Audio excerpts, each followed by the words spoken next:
Может ли человек одновременно кричать, что власти этой страны распродают Россию, и призывать отдать Курильские острова Японии? Может, если он российский либерал-западник. Мы давно привыкли к тому, что в украинских СМИ могут писать любые бредни. Однако, когда речь идет о немытом по причине отсутствия горячей воды киевском эксперте, это одно. И совсем другое, когда бредни пишет гражданин России, у которого офис в Москве. Вот, например, заголовок. «Курилы нужно отдать Японии». Вместо публикации одиозный укросайт «Обозреватель». Автор публикации Михаил Крутихин, подписанный как партнер консалтинговой компании «Русэнерджи».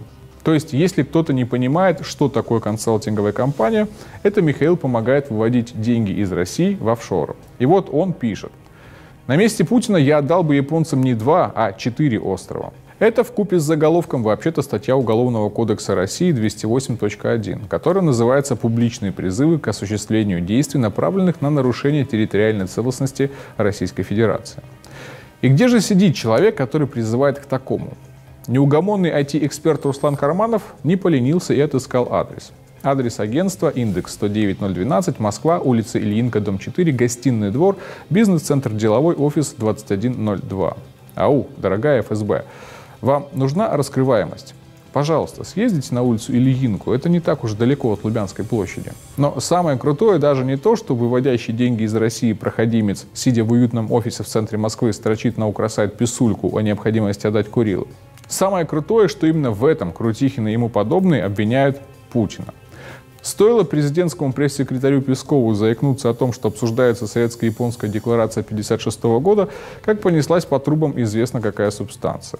И вот уже в тот же день на том же самом укросайте «Обозреватель» брат великого прихватизатора Чубайса Игорь Чубайс, который, считая себя государственником типа «ратует за интересы России», пишет. О переговорах Путина насчет передачи Курильских островов Японии с премьером страны нам не объясняют, а речь ведь идет о нашей территории, государстве, земле. За целостность государства отвечает президент. Но ни референдумов, ни каких-то открытых дискуссий по поводу передачи Курил Японии в России нет. Мы не знаем, о чем идет речь в ближайшем будущем, о передаче территории или же это какая-то дипломатическая игра. Посыл ясен. Путин за спиной народа ведет тайные переговоры. А раз тайный, значит точно сольет, все отдаст и ужас-ужас.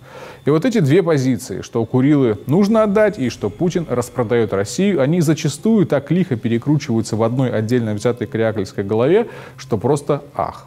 В такие моменты становится понятно, что имел в виду Оруэлл, когда описывал двоемыслие. Кстати, Курилы японцам хотел отдавать еще обожаемый либералами Борис Николаевич Ельцин. И сделать это ему в 1992 году не дали российские спецслужбы, которые просто сорвали уже согласованный визит распродавателя России в Токио.